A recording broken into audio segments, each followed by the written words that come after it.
I'm Margot Politis. Welcome to Study English, IELTS preparation.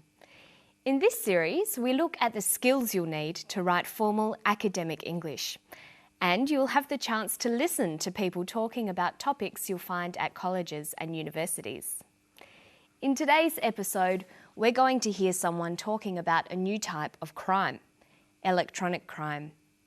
Listen carefully to this police officer. Then we're going to look at word families and do some spelling. It is a new frontier, and there are old traditional forms of crime being committed electronically and via computers and the internet, but there are also new crime types emerging. Electronic crime really does cross over a whole range of different crime types. You can imagine stalking offences that may be facilitated via email, harassment, threatening emails, small-scale fraud offences, right up through to large-scale frauds committed via the internet. Okay, so let's have a closer look at that clip. We're going to focus on vocabulary building and word groups. But first, listen again to this sentence. See if you can hear the key word, the main subject of the sentence. It is a new frontier, and there are old traditional forms of crime being committed electronically and via computers and the internet. He says there are old traditional forms of crime being committed electronically. The key word is crime. That's what the sentence is about. Crime is a noun. We say that a crime is committed or done. To commit a crime is to do something illegal. Let's have a closer look at the word crime. In English, many words can change to have different uses. In this way, they form word groups. Learning word groups is an excellent way to build your vocabulary. You should write them down in a table like this, showing adjectives, nouns, verbs, and adverbs. Of course, there are often at least two different sorts of nouns for things and nouns for people. Let's have a look at the crime word group. Crime is a noun. It's a thing.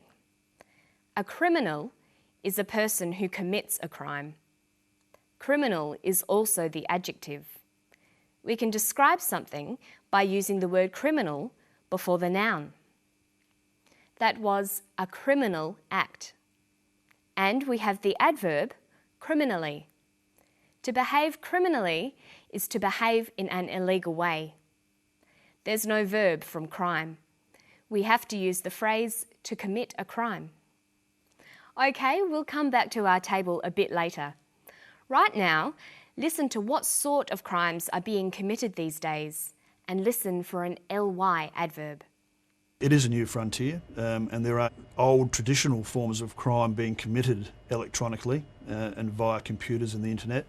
He says there are old forms of crime being committed electronically. Electronically is an adverb. It means in an electronic way or using electronics. Electronics is the study of electricity and the things that use electricity. Listen to the way electronic is used here. It is a new frontier, and there are old traditional forms of crime being committed electronically and via computers and the internet, but there are also new crime types emerging. Electronic crime really does cross over a whole range of different crime types. Electronic crime really does cross over a whole range of different crime types. He uses the phrases electronic crime and committed electronically. Notice that electronic, the adjective, comes before the noun crime, but that the adverb electronically comes after the verb committed. Let's look at the table again. We have electronic, the adjective, electronically, the adverb, and electronics, the noun. You'll notice that not all words take all these different forms, but where they do exist, you'll be able to see patterns emerging. For example, look at the adverbs criminally and electronically. They both end in ly, ly. Okay, so we've looked at electronic and its word family. These days, electronic is often used to mean relating to computers or new technologies. It sometimes gets shortened to E. We have email, electronic mail, e-business, electronic business. So we could call these electronic crimes e-crimes, crimes committed using computers and the internet. But what sorts of e-crimes are being committed? Listen for the two main types of crimes that he mentions. Electronic crime really does cross over a whole range of different crime types. You can imagine stalking offences that may be facilitated via email, harassment, threatening emails, small-scale fraud offences, right up through to large-scale frauds committed via the internet. He mentions two main types of crimes: stalking offences and fraud offences. An offence is another word for a crime. Notice how you can build your vocabulary by looking at words on a theme. An offence is a crime, and offenders are criminals. But look at some other crime words. We've got robbery and robbers, burglary and burglars. And there are lots more. You should try to learn words in themes like this.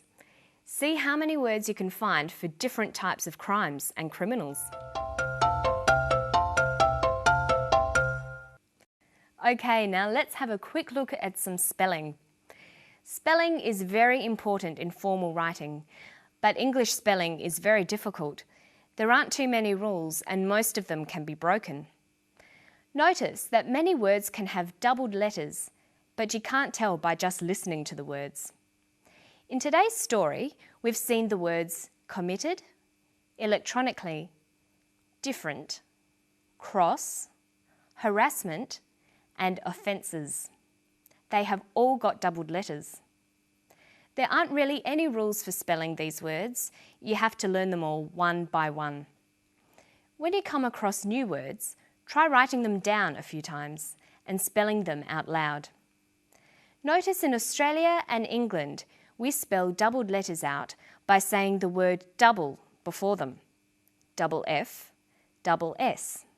But in the United States, they just say the letter twice. FF, SS. So you can choose either way, but you should learn to recognise both. Listen to this. Different. D-I-F-F-E-R-E-N-T. Different. Harassment. H-A-R-A-S-S-M-E-N-T. Harassment. And electronically. E-L-E-C-T-R-O-N-I-C-A-L-L-Y. Electronically. Notice that even though English spelling can be very difficult, it's very important to make sure you spell words correctly. It makes your writing look bad if you misspell words in essays, so you'll need to work hard at it. So our lessons for today are: write down new words you find. Check the spelling in a dictionary to make sure you've spelt them correctly. See if you can find other words that belong to the same family. Can the word be used as a noun or verb? Write all the word forms in your word family table. Don't forget that it's very useful to keep your words listed according to topics, like crime words, business words, or computer words. And that's all we've got time for today. I'll see you for the next episode of Study English. Bye-bye.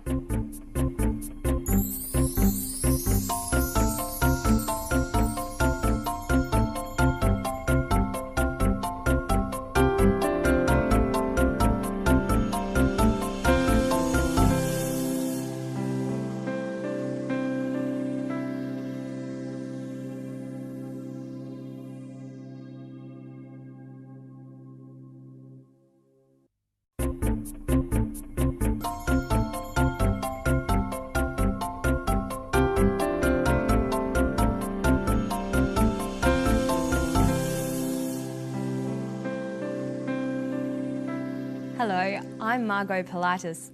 Welcome to Study English, IELTS preparation. Today we're going to look at ways of discussing a topic. When you're writing or speaking, you can present facts or you can use your opinion. But how can you tell the difference? Today we'll find out. We're going to listen to a scientist talking about vitamin D and cancer. In this clip, see if you can hear both facts and opinions being used. I believe that the public health problem for vitamin D deficiency is quite significant. I would estimate minimum 25% of adults in the United States, Europe, and probably even in Australia are vitamin D deficient. I mean, if you think about it, over 250,000 women in the United States will develop breast cancer this year. Something like 50,000 will die. If 25% of those breast cancers could have been averted, prevented in some way, just by having a little exposure to sunlight, would have been really tremendous. So he was talking about the links between vitamin D and cancer. Many Australians these days are avoiding the sun because they know it can cause skin cancer. But by avoiding the sun, they're missing out on vitamin D, the vitamin that you get from sunshine. And this is leading to other health problems. When you're reading, writing, or listening to an argument like this, it's important to be able to tell the difference between statements of fact and statements of opinion. But how can you tell the difference? Well, there are a number of ways you can express your opinion. Today, we're going to look at two of these, using phrases that express an opinion and using modal verbs. First, let's look at some phrases. The key words to listen for when you're trying to decide whether someone is talking about facts or opinions are words like believe, think, argue, feel, opinion, or view. These vary from formal to informal. If I was talking with my friends, I might say, I think or I believe. If I was in a class or tutorial, I might say, in my opinion, or in my view. But if I was writing an essay or giving a very formal talk, I'd probably choose, it is believed, or it is thought. In formal writing, many people think you should avoid using the word I, even if you are giving an opinion. Here's the clip again. Listen for some of those phrases. I believe that the public health problem for vitamin D deficiency is quite significant. I mean, if you think about it, over 250,000 women in the United States will develop breast cancer this year. Something like 50,000 will die. Another way we can express opinions is by using modal verbs. Modal verbs express opinions and attitudes. They make statements less certain or less definite. They can also be used for recommending and advising. Here are the modal verbs used for opinions. Would, should, could, might. These words signal that the speaker is giving an opinion. Look at these examples. Can you tell which ones are facts and which ones are opinions? 50,000 will die. 50,000 might die. The second statement uses might. It's an opinion. Here's another one. I do not think small amounts of sunlight increase the risk of cancer. Small amounts of sunlight do not increase the risk of cancer. In the first statement, you can see I do not think. This is an opinion. Now look at these two sentences. I believe that vitamin D deficiency might become common among adults. Vitamin D deficiency will affect 25% of adults. The first is an opinion. I believe, might become. The second is a fact. Will affect 25% of adults. Now let's watch the clip again. Listen for the phrases and modal verbs of opinions. I believe that the public health problem for vitamin D deficiency is quite significant. I would estimate minimum 25% of adults in the United States, Europe, and probably even in Australia are vitamin D deficient. I mean, if you think about it, over 250,000 women in the United States will develop breast cancer this year. Something like 50,000 will die. If 25% of those breast cancers could have been averted, prevented in some way, just by having a little exposure to sunlight, would have been really tremendous. Okay, so you can see that Professor Hollick is expressing an opinion using a combination of phrases and modal verbs. But now we're going to look at some pronunciation tips. When you're learning English, there are three very important parts of pronunciation. They are word stress, sentence rhythm, and intonation. Today we're going to look at the first two, how you can practice word stress and sentence rhythm together to improve your spoken English. Listen to this sentence closely for word and sentence stress. I don't think we should blame moderate, intelligent exposure to sunlight throughout our lives as the culprit for markedly increasing our risk of developing skin cancer. Notice that the speaker uses many words with more than one syllable. That is common in formal academic language. But when you come across longer words, you have to learn which syllable to stress. For example, we say intelligent, increasing, and markedly. Notice that when you stress one syllable, the vowels in the other syllables are shortened. Sometimes these short syllables become a schwa, an sound, or an I. They're short, relaxed sounds. Listen to moderate, intelligent, exposure, culprit, markedly, developing, cancer. This shortening of syllables preserves the overall sentence rhythm. Listen to the clip again. I don't think we should blame moderate, intelligent exposure to sunlight throughout our lives as the culprit for markedly increasing our risk of developing skin cancer. So when you're learning to speak English, you need to learn the pronunciation of individual words, but you also need to practice sentence rhythm, putting the words together into sentences. This is much easier when you get used to shortening the non-stressed vowels. Okay, listen to the clip and then we'll practice some more. I mean, if you think about it, over 250,000 women in the United States will develop breast cancer this year. Something like 50,000 will die. If 25% of those breast cancers could have been averted, prevented in some way, just by having a little exposure to sunlight, would have been really tremendous. Okay, now you can try it. Listen to this sentence. It would have been tremendous to have averted or prevented significant vitamin D deficiency. Let's look at each of those words. We'll highlight which syllable is stressed. See if you can work out how to pronounce each word. Tremendous, averted, prevented, significant, vitamin, deficiency. Okay, now let's see what happens when we put these words back into a sentence. It would have been tremendous to have averted or prevented significant vitamin D deficiency. Making your spoken English sound natural takes a lot of practice. Don't forget to listen closely to vowel sounds and sentence stress, and remember to practice reading and writing in English every day. And that's all from me today. I'll see you next time on Study English. Bye.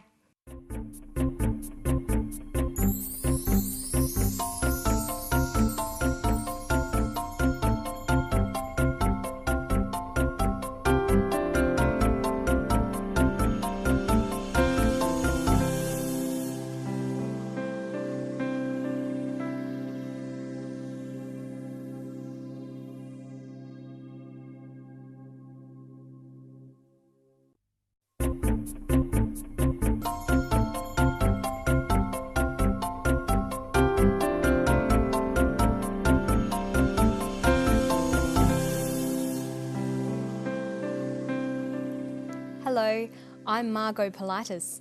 Welcome to Study English, IELTS preparation. Today we're going to talk about businesses and different ways to discuss economic information. We're going to listen to an interview with the head of a large clothing company. Then we're going to look at how he describes the success of his company. Here's Derek O'Neill. Well, we've said before that we've had consistent growth over the last 4 to 5 years. We've delivered EPS growth in excess of 20% over the last 3 years. Growing earnings at 25, 30, 35% forever becomes impossible. I think we end up owning US GDP in about 2023 with 25% growth. We've registered that 15% is our plan, and we think that's a good target. We're very happy with our level of sales. We grew sales in the US in girls wear at 50%, and we think that's a fantastic performance. So we'll stand by those numbers. We've had solid momentum in that market for 4 or 5 years, and we expect that momentum's going to continue. Okay, so today we're going to look at the language of description, particularly describing economic information. In formal academic writing, it's important to use impersonal, objective language when describing things. Notice that in the interview, Derek O'Neill often begins his sentences with we've, short for we have. Using phrases like I've or we've is very common in spoken English. Well, we've said before that we've had consistent growth over the last 4 to 5 years. We've delivered EPS growth in excess of 20% over the last 3 years. He says we've had consistent growth. We've delivered growth in excess of 20%. We've had solid momentum in that market. How would you turn these sentences into more formal descriptions? Take the first sentence. We've had consistent growth. Generally, the first person forms of I and we are not used in more formal writing or when describing economic data. We'd use an objective form. There is, there are, there has been, or there will be. So we've had consistent growth becomes there has been consistent growth. Look at this one. We've delivered growth of 20%. That becomes there has been growth of 20%. Now listen to him again. We've had solid momentum in that market for 4 or 5 years, and we expect that momentum's going to continue. He said, we've had solid momentum. We expect that momentum is going to continue. We've had, we expect. How could you write that information in a formal way? We've had solid momentum. There has been solid momentum. We expect that momentum is going to continue. It is expected that momentum is going to continue. So looking for the use of the first person is a good way to tell whether someone is discussing information in a formal or informal way.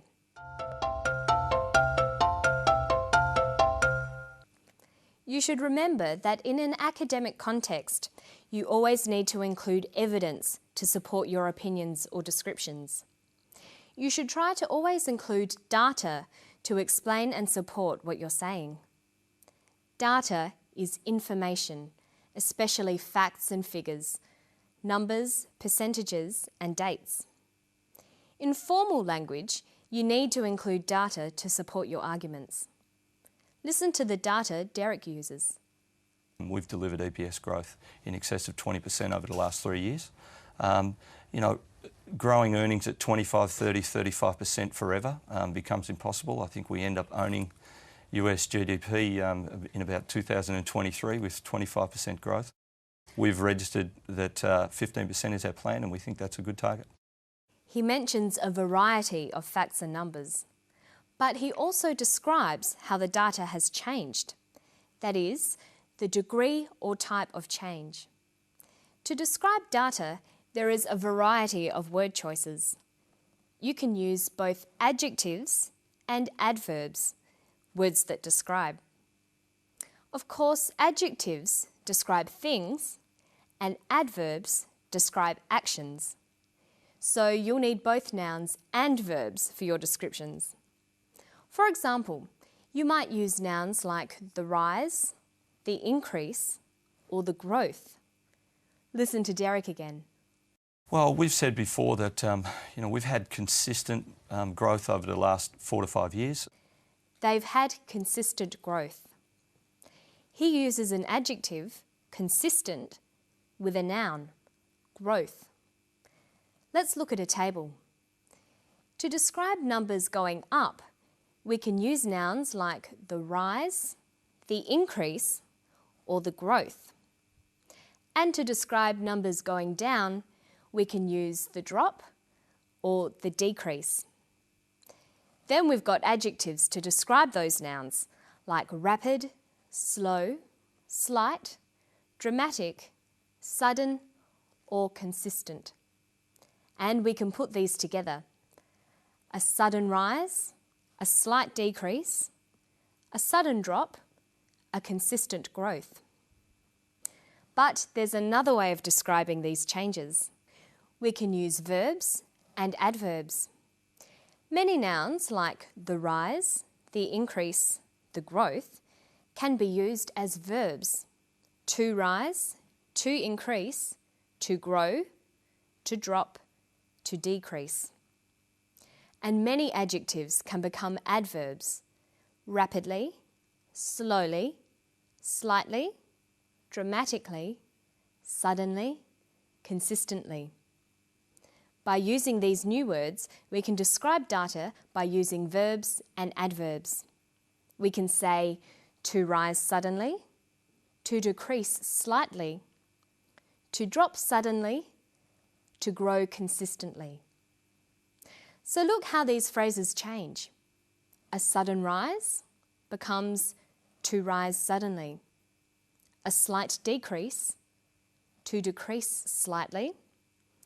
A sudden drop, to drop suddenly.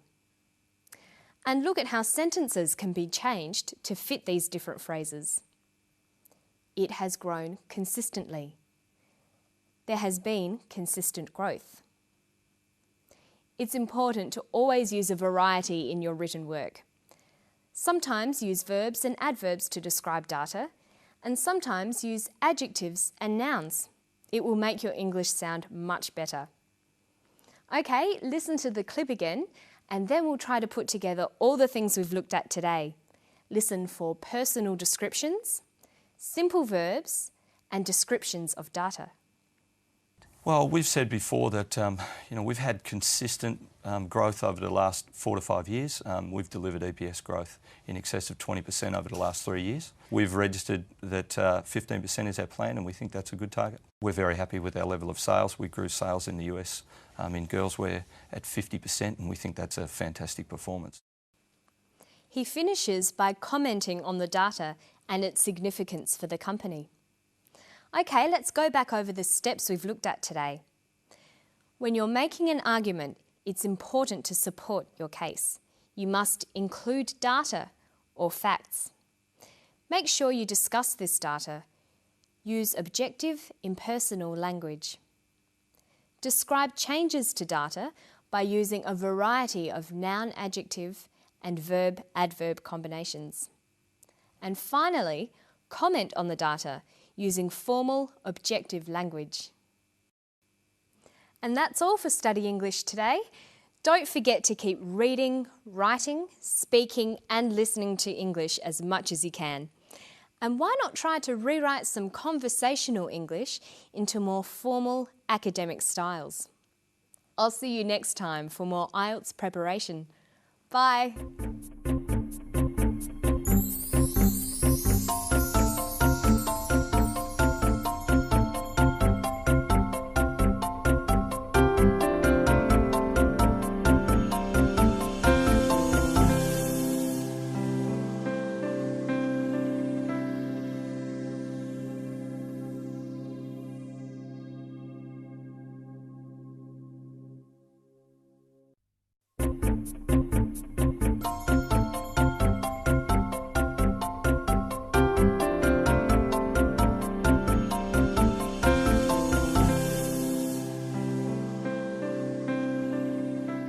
Hello, I'm Margot Pilatus.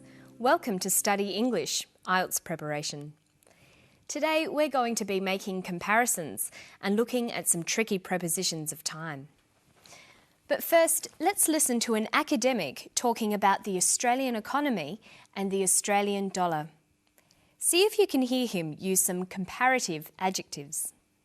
It couldn't have come at a worse time in the sense that with business investment weakening and with the housing market, at least in activity terms, having turned, that's where the timing is unfortunate for us. The stronger the value of the Australian dollar and the longer it stays strong, the weaker our economic activity will be next year. I think growth in 2004 will be comparatively weak. My own prediction is that throughout the year, growth will be around about 2%. Being around the Reserve Bank's board table at this time, I think, would not be a comfortable place to be. The bank is probably in a bigger dilemma over what to do with interest rates, with monetary policy, than any time that I can remember. Dr. Ian Harper is discussing the value of the Australian dollar and the growth of the Australian economy, including interest rates. He describes all these factors by comparing information. Listen to him talk about the value of the dollar. The stronger the value of the Australian dollar and the longer it stays strong, the weaker our economic activity will be next year. The stronger the value of the dollar and the longer it stays strong, the weaker our economic activity. The adjectives used in the clip are strong, weak, and long. The Australian dollar is strong. It is stronger than it used to be. It has been strong for a long time. It is making economic activity weak. The longer it stays strong, the weaker the economic activity. Let's look at comparative adjectives a bit more closely. With single-syllable words, we add er. Strong, stronger. Long, longer. Weak, weaker. Big, bigger. But not all adjectives follow this simple pattern. Some are irregular. It couldn't have come at a worse time. It couldn't have come at a worse time. Worse. Worse comes from the adjective bad. Bad, worse. Irregular adjectives are often best learnt with the superlative or most form. Bad, worse, worst. And good, better, best. When comparing, there are two ways to do it. To say two things are the same, we use as. Growth is as slow as it was last year. When saying one thing is more than the other, we use the comparative form. We usually use the word than when comparing. Growth is slower than last year. The superlative form, the most or est form, is used with the word the. Growth is the slowest it's ever been. Notice that we usually use more and most with adjectives that have more than two syllables. So we have slow, slower, slowest, but beautiful, more beautiful, most beautiful. Okay, now we're going to look at some prepositions of time. Listen for one in this clip. I think growth in 2004 will be comparatively weak. He says in 2004. In is a preposition of time. The prepositions of time are at, on, and in. Let's look at how they're all used. At is used for times.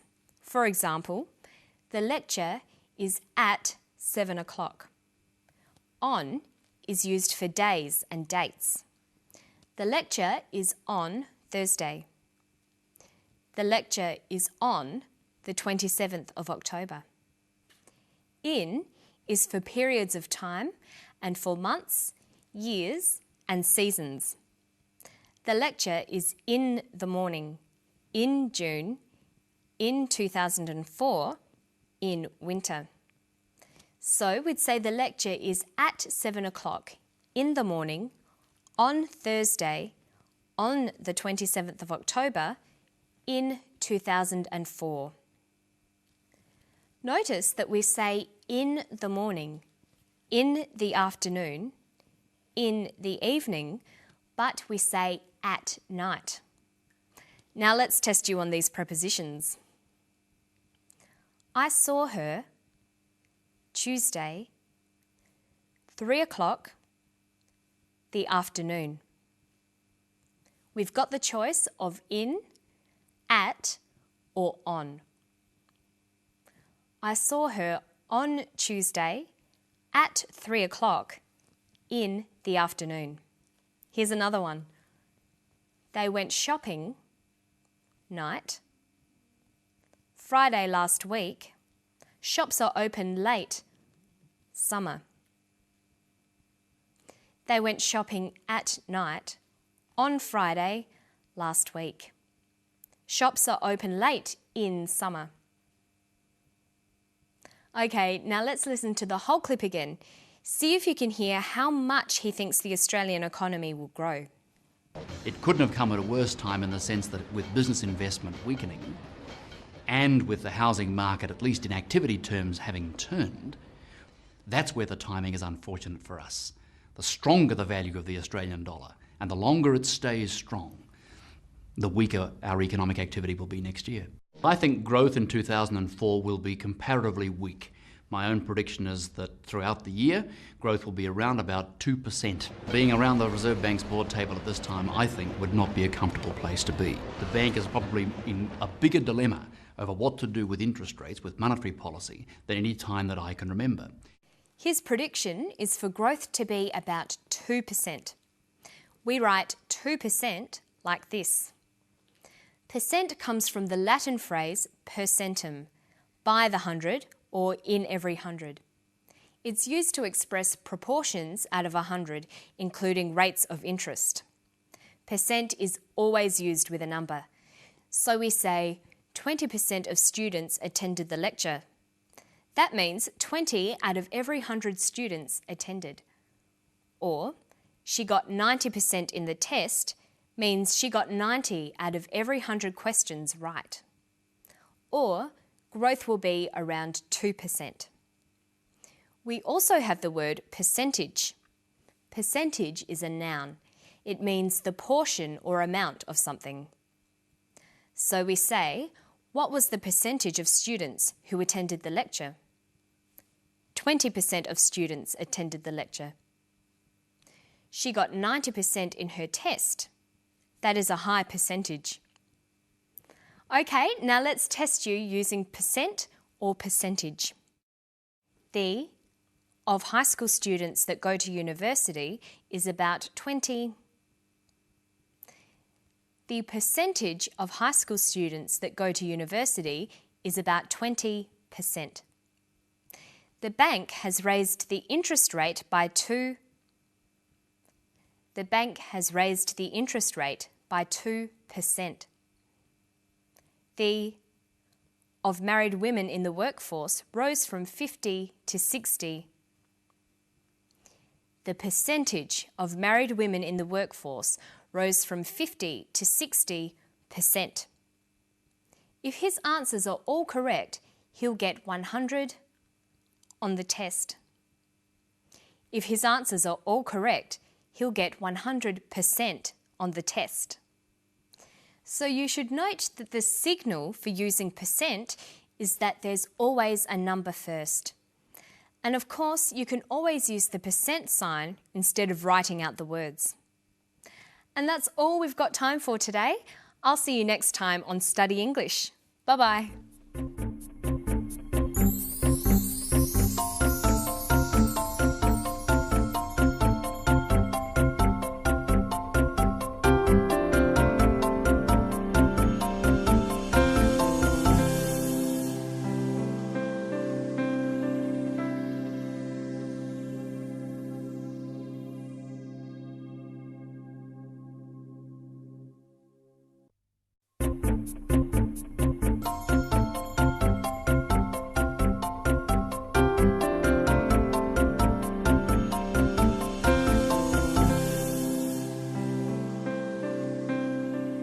Hello, I'm Margot Politis.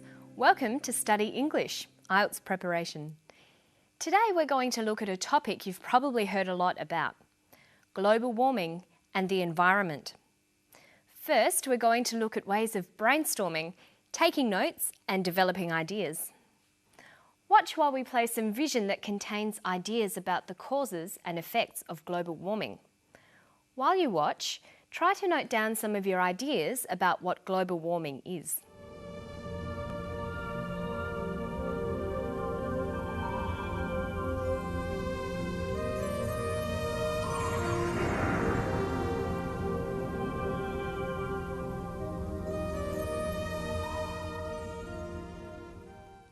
Okay, so you saw some ideas and perhaps took some notes during that clip. What were some of the ideas you saw? What has caused global warming?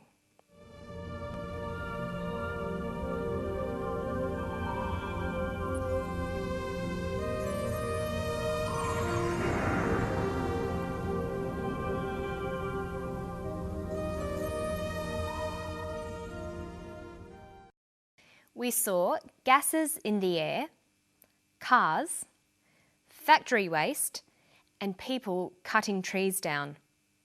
So if you made those notes, you'd get an idea that these were the things causing global warming. Now let's listen to someone talk about the causes.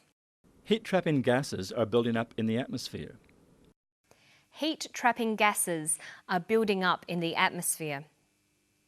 What else? So what is global warming?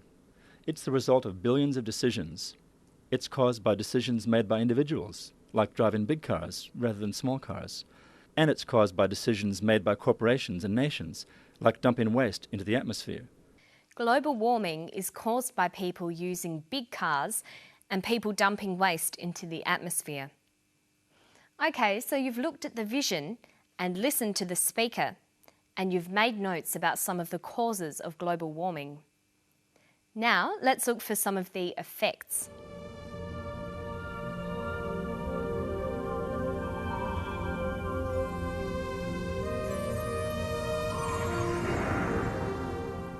So after watching that, you might be thinking that global warming is having an effect on weather patterns and on nature. Listen to the speaker. Nature is already responding to global warming. There have been changes in global weather patterns. Trees are flowering earlier, birds are laying eggs earlier, butterflies are moving up hills. So there have been weather changes and changes to the ways trees, birds and butterflies behave. So we have a list of causes and a list of effects. You might have identified those things from a text you've read or from listening to someone speak. This is how you can take notes. Once you've got your notes, you need to be able to link those causes and effects in sentences. Let's look at a couple of different ways. The first and most basic way is just making a sequence of statements. This can sometimes be a powerful way of making a connection between things. Listen. Heat-trapping gases are building up in the atmosphere. Trees are flowering earlier, birds are laying eggs earlier, and butterflies are moving up hills. From the sequence of information, we realise that birds are laying their eggs earlier because gases are making the earth warmer. So a simple list of statements can show a cause and effect relationship. But there are other ways too. You can use the language of cause and effect. We can say, X causes Y. Driving cars causes air pollution. There are many other word choices as well. Driving cars leads to air pollution. Driving cars results in air pollution. Notice you can also turn the sentence around. Air pollution is caused by driving cars. Air pollution is the result of driving cars. Air pollution is due to driving cars. Listen to an example here. There have been changes in global weather patterns. Trees are flowering earlier, birds are laying eggs earlier, butterflies are moving up hills. So what is global warming? It's the result of billions of decisions. He's talking about global warming. Global warming is the result of billions of decisions. Global warming is due to billions of decisions. And remember, we can turn the sentence around and change the phrase. Billions of decisions cause global warming. Billions of decisions result in global warming. Billions of decisions lead to global warming. When you're writing about causes and effects, make sure you use a variety of these kinds of phrases. There are many to choose from, and you should make lists of cause and effect language and the kinds of vocabulary you can use to describe cause and effect relationships. Now listen to another clip. Trees are flowering earlier. Birds are laying eggs earlier. Butterflies are moving up hills. So what is global warming? It's the result of billions of decisions. When you're writing up your notes using cause and effect language, you'll need to be able to follow or track the subject of the text. Let's look at that now. What is global warming? It is the result of billions of decisions. The word it here is called a referent. We use referents to identify and track subjects through a conversation or a piece of writing. If you repeat the subject too many times, your work will sound boring. Listen to this. The woman came into the room. The woman sat down. The woman drank her tea. Look at how we use reference. The woman came into the room. She sat down. She drank her tea. When you are reading, you'll need to be able to understand reference and follow the subject through the text. Other referents are this, that, these, those. Here's the clip again. Listen to the way the referents are used. What is global warming? It's the result of billions of decisions. The word it here refers to global warming. What is global warming? Global warming is the result of billions of decisions. And here's another referent. What is global warming? It's the result of billions of decisions. You can't manage that at the scale of the individual. He says you can't manage that at the scale of the individual. He means you can't manage global warming at the scale of the individual. But notice how the subject changes. What is global warming? It's the result of billions of decisions. You can't manage that at the scale of the individual. Managing the atmosphere has to take place at a global level. That's why it needs international agreements. Managing the atmosphere has to take place at a global level. The subject of this sentence is managing the atmosphere. That's why it needs international agreement. So the it here no longer refers to global warming. Now it is referring to managing the atmosphere. That's why managing the atmosphere needs international agreement. When reading and writing, you must be very careful to notice when subjects change and to be clear about which subject is being referred to. This can be quite tricky sometimes. Next time you see a paragraph, try to highlight all the referents like it, this, that, these, those, he, she, they. Then try to work out what subject they are all referring back to. It's a great exercise and it will help your reading, writing and speaking skills. And that's all for today. Hope you keep enjoying your English studies and study English. I'll see you next time.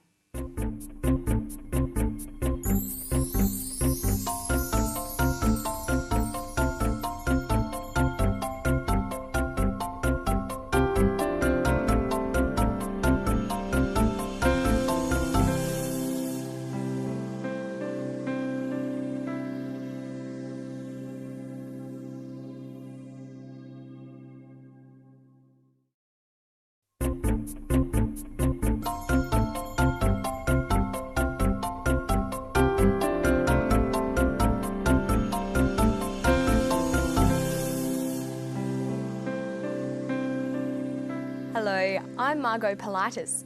Welcome to Study English, IELTS preparation. Today we're going to talk about the environment. Global warming is caused by the presence of greenhouse gases in the atmosphere. One of the worst greenhouse gases is carbon dioxide. We're going to look at the language of cause and effect while we find out why these greenhouse gases are a problem. The main problem is our use of fossil fuels. So what we've done is put the whole natural system out of balance by digging up coal and oil that took about 200 million years to accumulate, and we're releasing it all in about 100 years. So it's put the whole system just out of balance at the moment, which has resulted in higher levels of these gases in the atmosphere. That was Dr. Roger Francie talking about the natural system. He says that the natural system is out of balance. He also talked about the causes and effects of this. Listen for the main cause of the natural system being out of balance. The main problem is our use of fossil fuels. He says the main problem is our use of fossil fuels. So if we look at a table of cause and effect, we can say that the use of fossil fuels is a cause, and the natural system out of balance is an effect. Listen again. The main problem is our use of fossil fuels. So what we've done is put the whole natural system out of balance by digging up coal and oil that took about 200 million years to accumulate, and we're releasing it all in about 100 years. So the natural system has been put out of balance by people digging up and burning coal and oil. This releases gases into the atmosphere. Coal and oil are fossil fuels. So if we go back to the table of cause and effect, we can say that digging up and burning coal and oil is another cause. See if you can hear another effect. The main problem is our use of fossil fuels. So what we've done is put the whole natural system out of balance by digging up coal and oil that took about 200 million years to accumulate, and we're releasing it all in about 100 years. So it's put the whole system just out of balance at the moment, which has resulted in higher levels of these gases in the atmosphere. It's put the whole system out of balance, which has resulted in higher levels of gases in the atmosphere. So here, the natural system out of balance is now a cause. It has resulted in or caused higher levels of gases in the atmosphere. This is an effect. To express these relationships, there are many different word choices. We can use verbs like causes, leads to, results in. So we can express the relationship like this. A causes B, A leads to B, A results in B. Listen to an example here. So it's put the whole system out of balance at the moment, which has resulted in higher levels of these gases in the atmosphere. Our use of fossil fuels has resulted in higher levels of gases. But we can also express the cause-effect relationship the other way round. Higher levels of gases are the result of our use of fossil fuels. Notice that we use a noun phrase here. This is very common. We can use nouns like the result, the effect, the consequence. If we look at these effect relationships, we can say B is the effect of A, B is the result of A, B is the consequence of A. Remember that it's always important to have a variety in your language. Make sure you use both nouns and verbs to express causes and effects. This will make your written work and your speech sound more interesting. Okay, so Dr. Francie and his team have designed a new way of measuring one of the worst greenhouse gases in the Earth's atmosphere, carbon dioxide. Listen for what they're trying to find out. We need to understand what happens in the tropics. That's where the biggest forests are, and that's where some of the biggest changes are occurring in terms of human modification of those forests through conversion to agriculture and regular burning of these forests. Our interest is not so much in that diurnal or daily variation. We're interested in what's happening on time scales of days or months or years. They're interested in what's happening over days, months or years. Their interest is not so much in diurnal or daily variation. The conjunction or here works to connect alternative meanings. In this sense, or means that is, I mean. We're interested in diurnal, that is, daily variation. We're interested in diurnal, I mean daily variation. The second word defines the first. It tells the reader or listener what the more unfamiliar technical word means. Listen again for what diurnal means. Our interest is not so much in that diurnal or daily variation. He says diurnal or daily. Diurnal means daily. See if you can work out the meaning of CO2 here.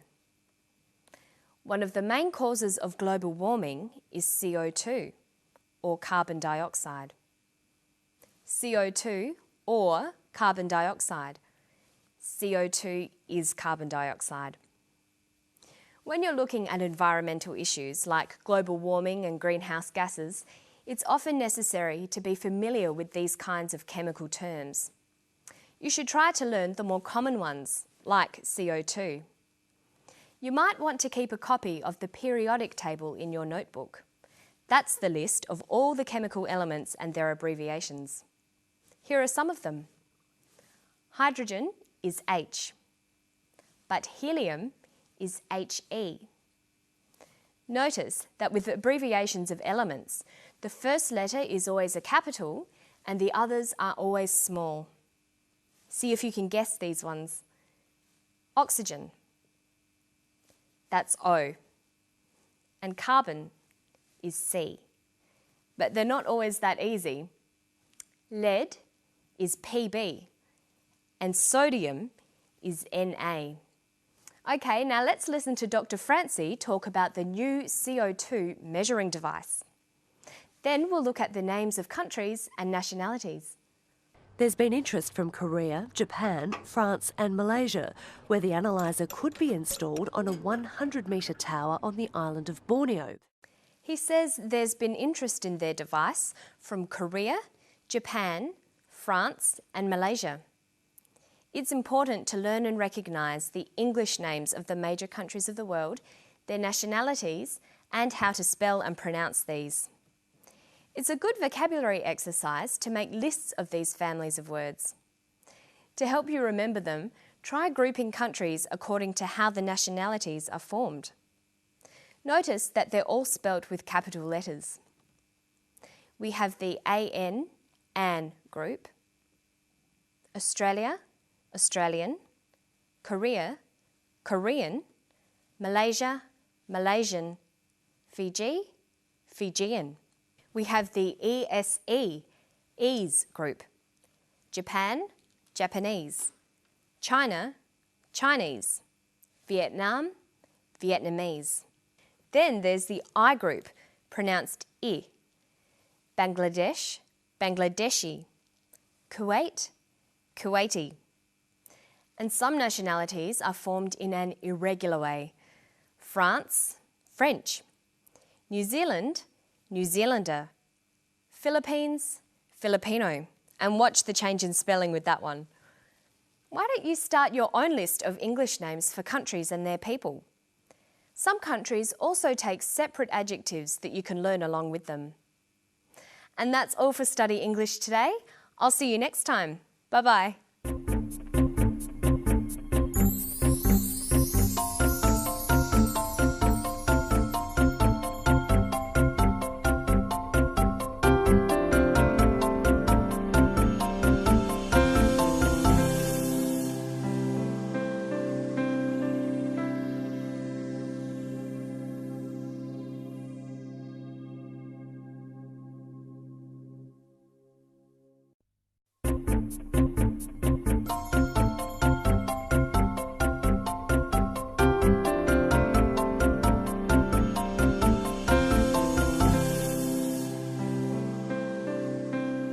Hello, I'm Margot Politis. Welcome to Study English IELTS preparation. Today we have an environmental theme on Study English, but it's an environmental story with a difference. We find out about a new toilet system that has been developed to save the local environment in a Tasmanian park. We're going to be looking at how to talk about processes, so listen carefully to David Holman talk about his new environmentally friendly toilet. The liquid waste comes from the toilet behind me. There's a containment vessel for the solids.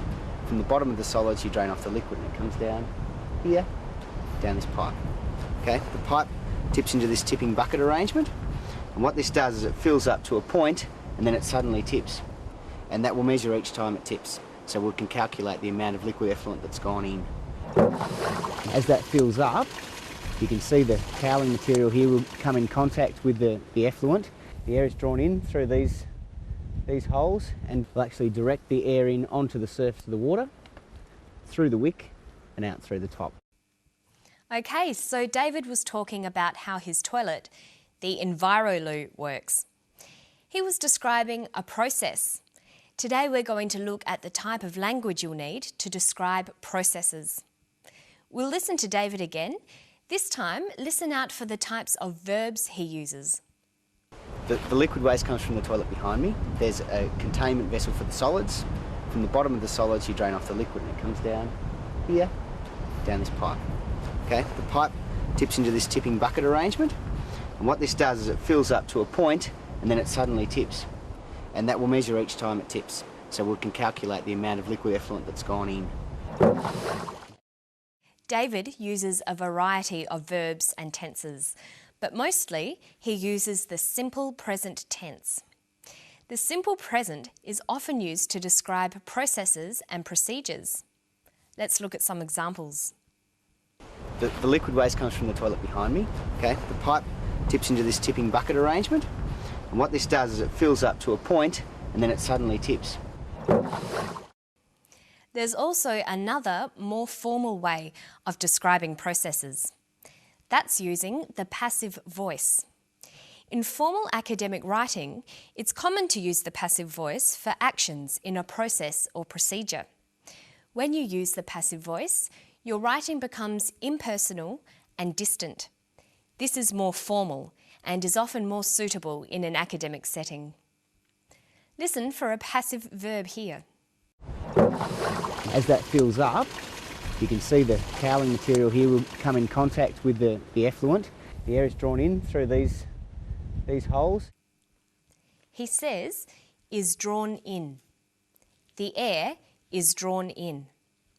Notice there is no subject, no person or thing doing the action. It is just done. This is called the passive voice. This highlights the process or action rather than the person or thing doing the action. The passive is used when the important thing is not who did the action, but the action itself. This is true when you are describing processes. The process is the same no matter who is doing it, so we choose the passive voice. Let's look a bit more closely at how the passive is formed. Passive verbs are formed by using the verb to be plus the past participle of the verb. Let's look at the verb draw in, to bring something in. The past participle is drawn. This is an irregular past participle. So the passive form is to be drawn in. The different forms of the passive vary according to the action and when the action happened. Okay, so in formal writing, we use the passive form for processes. But David doesn't always use the passive because he's having a conversation with someone. Let's look at one of David's more informal sentences and see how we could change it into a more formal description. There's a containment vessel for the solids. From the bottom of the solids you drain off the liquid. He says, from the bottom of the solids you drain off the liquid. Let's look at the main part of that sentence. You drain off the liquid. The verb is drain off. In a passive sentence, we'd say is drained off. The past participle with the present tense form of to be. To form the passive, we also need to change the sentence around. Most English sentences use the active form. That's subject, verb, object. But in the passive, sentences begin with the object of the verb. Object, verb, subject. In this sentence, we know that drain off is the verb, you is the subject, and the liquid is the object. So, to form a passive sentence, we'll need to turn the sentence around into object, verb, subject. Notice that we add the word by. The liquid is drained off by you. But in a process, we don't need to include the agent of the verb, so it usually gets left out. Our new, more formal sentence reads, the liquid is drained off. So let's go back to that full sentence. From the bottom of the solids, you drain off the liquid. From the bottom of the solids, the liquid is drained off. Here's another one. And that will measure each time it tips, so we can calculate the amount of liquid effluent that's gone in. We can calculate the amount of liquid. The subject is we. This will be dropped in our passive sentence. The object is the amount of liquid. The verb is can calculate. Calculate has the past participle calculated. When there are auxiliary verbs like can, we use the infinitive form of the verb to be. So the full verb phrase can calculate becomes can be calculated. Remember that a passive sentence starts with the object, then the verb.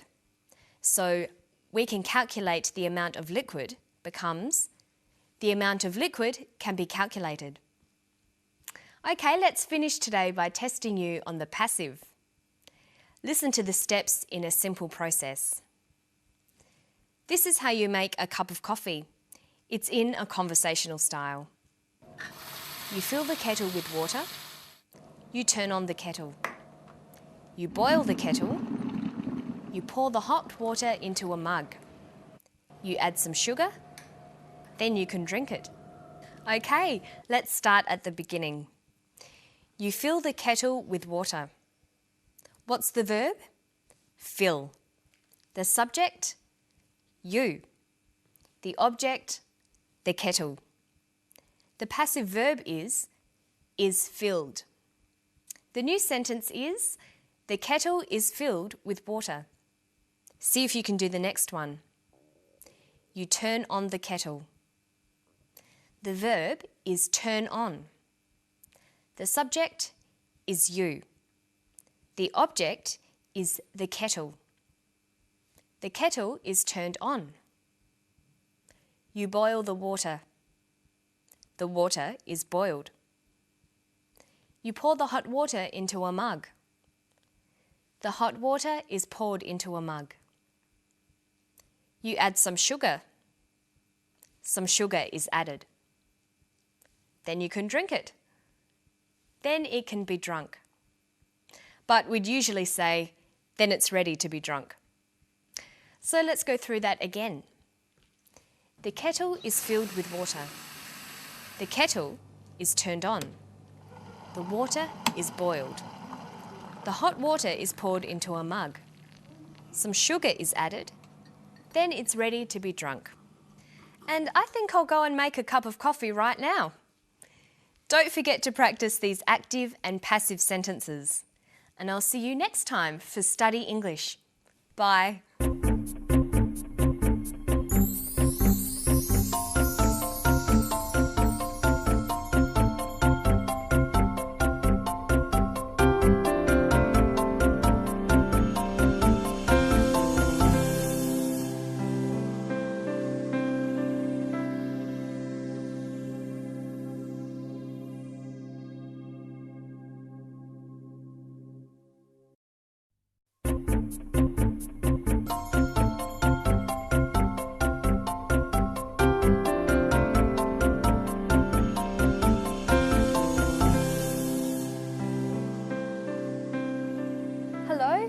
Welcome again to Study English, IELTS preparation.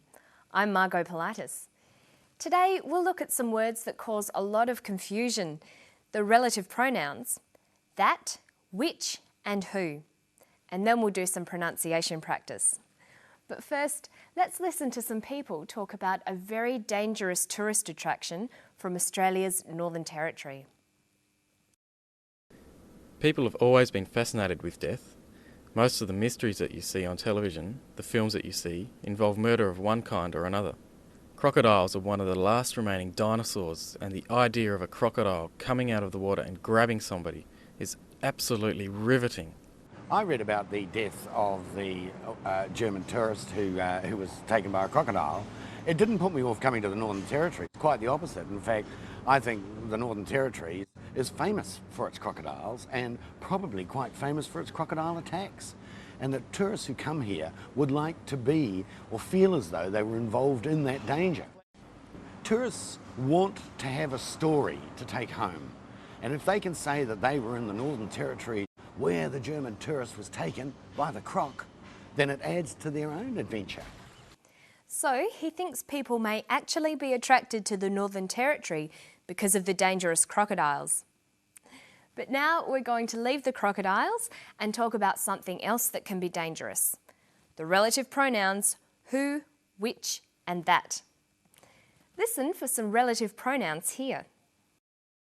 People have always been fascinated with death. Most of the mysteries that you see on TV, the films that you see, involve murder of one kind or another. I read about the death of the German tourist who was taken by a crocodile.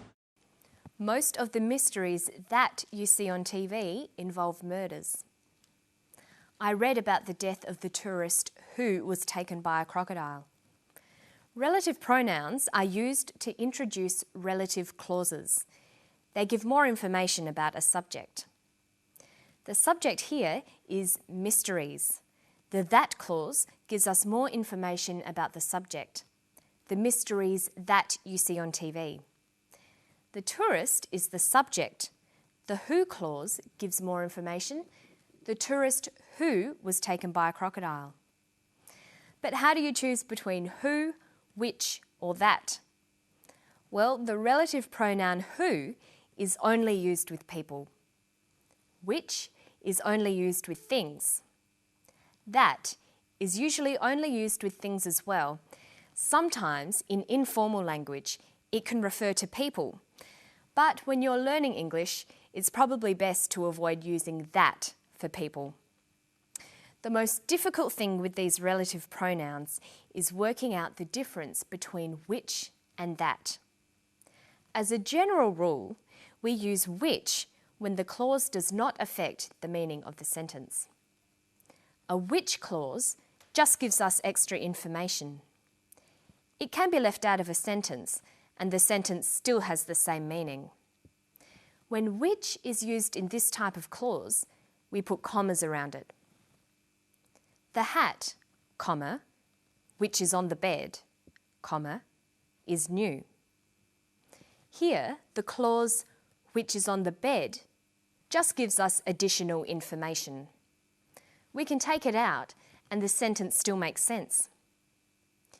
There is only one hat. It's the hat on the bed. We take out the which clause and the important information is still there. The hat is new. Okay, now let's look at that. We use that for clauses that are a crucial part of the sentence. They are actually part of the definition of the subject. The hat that is on the bed is new. Notice that clauses do not use commas because they are a crucial part of the sentence. There are a number of hats this sentence could be referring to, but the sentence is specifically talking about the hat on the bed, so we use that. The that clause cannot be taken out of this sentence. The hat is new. It doesn't make sense here because it doesn't tell us which hat is being discussed. It would take some practice to get used to who, which and that. To sum up, we use that to define the subject. We use which in a clause with commas to add extra information. You will notice which often being used in place of that, especially in spoken language. While not strictly correct, it is very common. The word who is a bit simpler. It's only used when the subject is a person and can be used in both of these types of clauses. Okay, now we're going to do some pronunciation practice. Students learning English often complain that native speakers speak too fast. Well, it's true. English speakers do run their words together, so it's often very difficult to hear when one word ends and another begins. To make your spoken English sound natural, it's important for you to do this too. You need to learn to link words ending in a final consonant sound to words with an initial vowel sound. Let's look at some words linked with of. People have always been fascinated with death. Most of the mysteries that you see on television, the films that you see, involve murder of one kind or another. Crocodiles are one of the last remaining dinosaurs, and the idea of a crocodile coming out of the water and grabbing somebody is absolutely riveting. I read about the death of the German tourist who was taken by a crocodile. It didn't put me off coming to the Northern Territory. It's quite the opposite.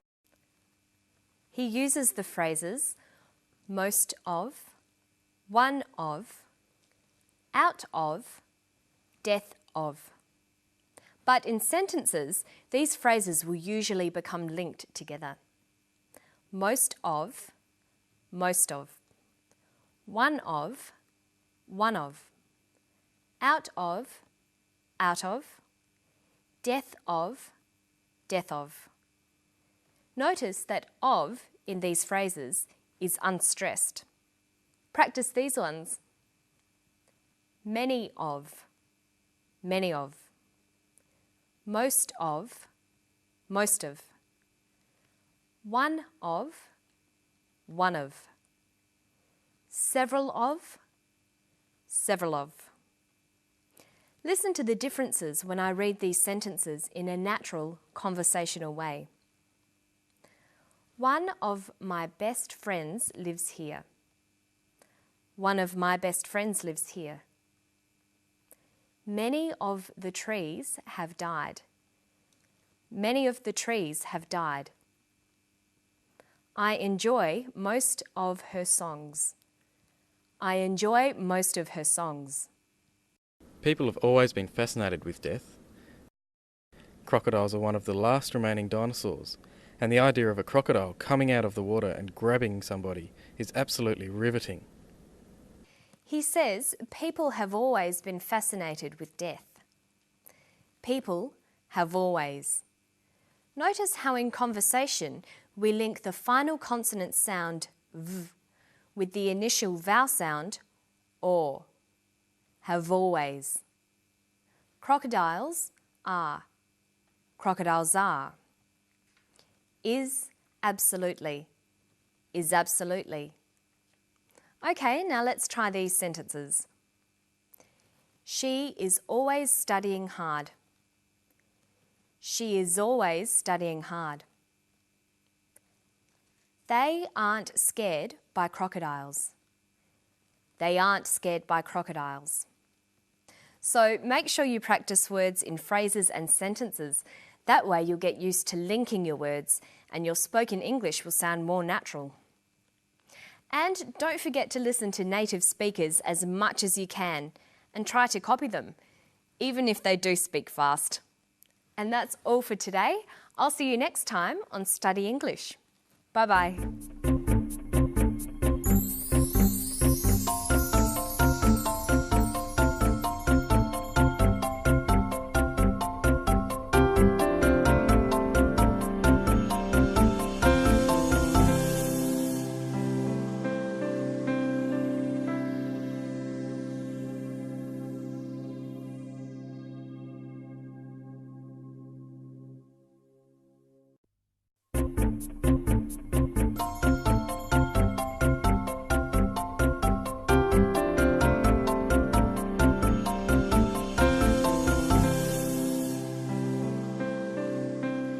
Hello, I'm Margot Politis.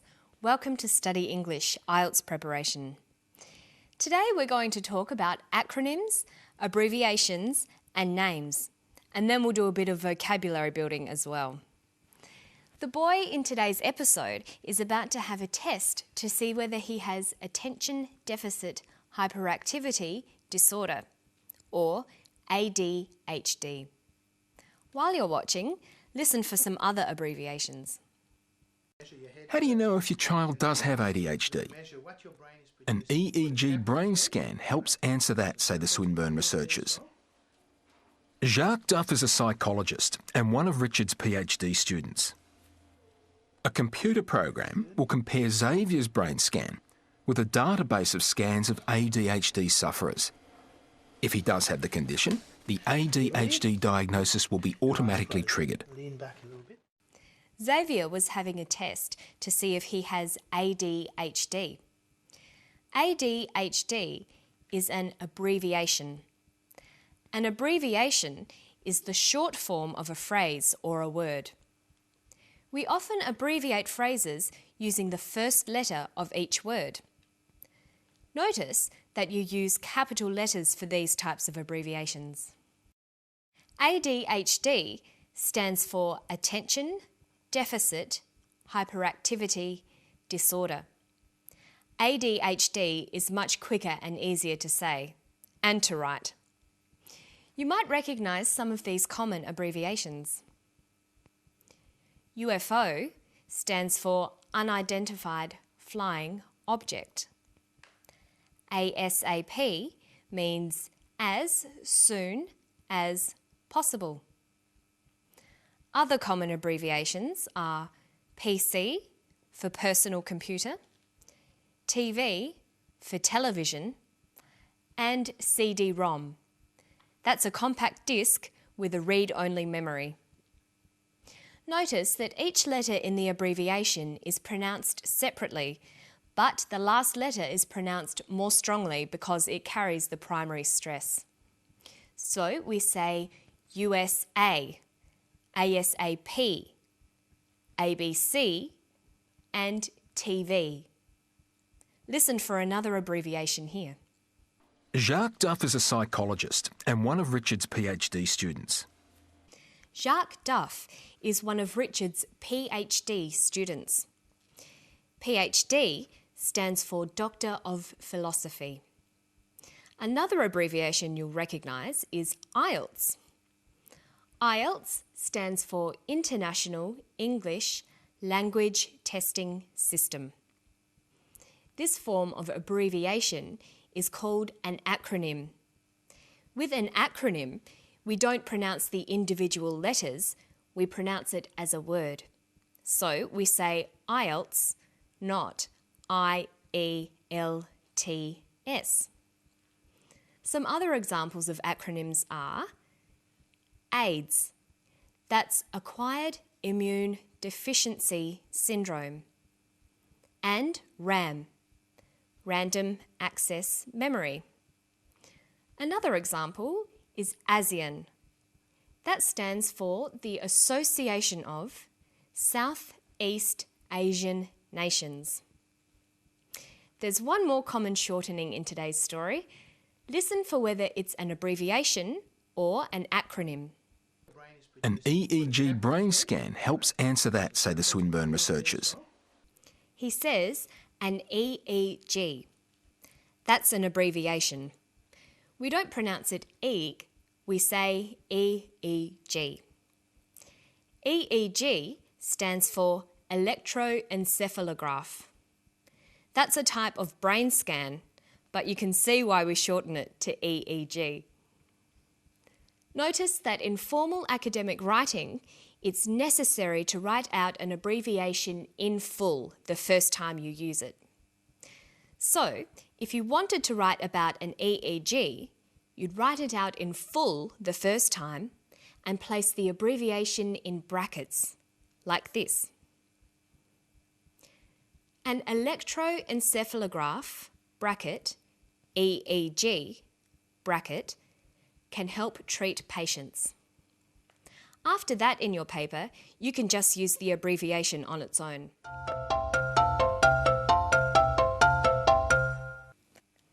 Okay, so let's listen to the clip again, but this time listen for words to do with universities. How do you know if your child does have ADHD? An EEG brain scan helps answer that, say the Swinburne researchers. Jacques Duff is a psychologist and one of Richard's PhD students.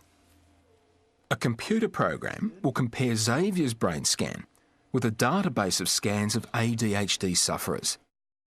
He refers to the Swinburne researchers. Swinburne is the name of a university in Victoria. There were also some other university-related words. Jacques Duff is a psychologist and a PhD student. A great way to learn new words is in themes like this and by organising them into word trees. Let's look at university words. Students might study for a diploma, a bachelor degree, an honours degree, a master's degree, or a PhD. Jacques Duff is a PhD student, so that's where he fits into this tree. There are a number of different people and places mentioned in today's story. We don't see them all, but we hear their names. Listen for the names in this clip. An EEG brain scan helps answer that, say the Swinburne researchers. Jacques Duff is a psychologist and one of Richard's PhD students. A computer program will compare Xavier's brain scan with a database of scans of ADHD sufferers. The people he mentions are Jacques Duff, Richard, and Xavier. If someone has an uncommon name, people will often ask how their name is spelt. For example, Xavier is an uncommon name in Australia. So if I met Xavier, I might ask him, how do you spell your name? So it's a good idea to get used to spelling out your name. Xavier is spelt like this: X-A-V-I-E-R, Xavier. Jacques is also an uncommon name in English because it's a French name. In this case, we have both a first and a last name. His first name is Jacques, and his last name is Duff. A first name is sometimes called a Christian name. It's also called a given name. It's the name your family chooses for you. The last name is also called a surname or a family name. That's usually the name of one parent that's passed on to their children.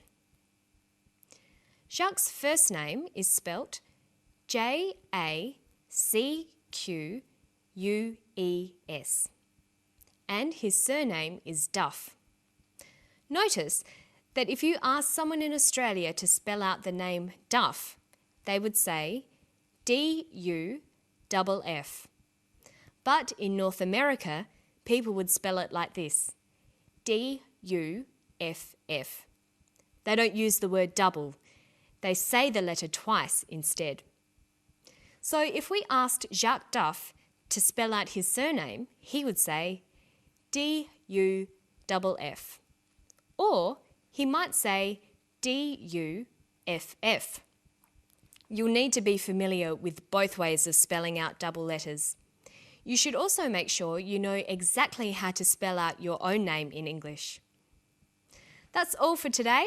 I'm Margot Politis. That's M-A-R-G-O-T-P-O-L-I-T-I-S. See you next time.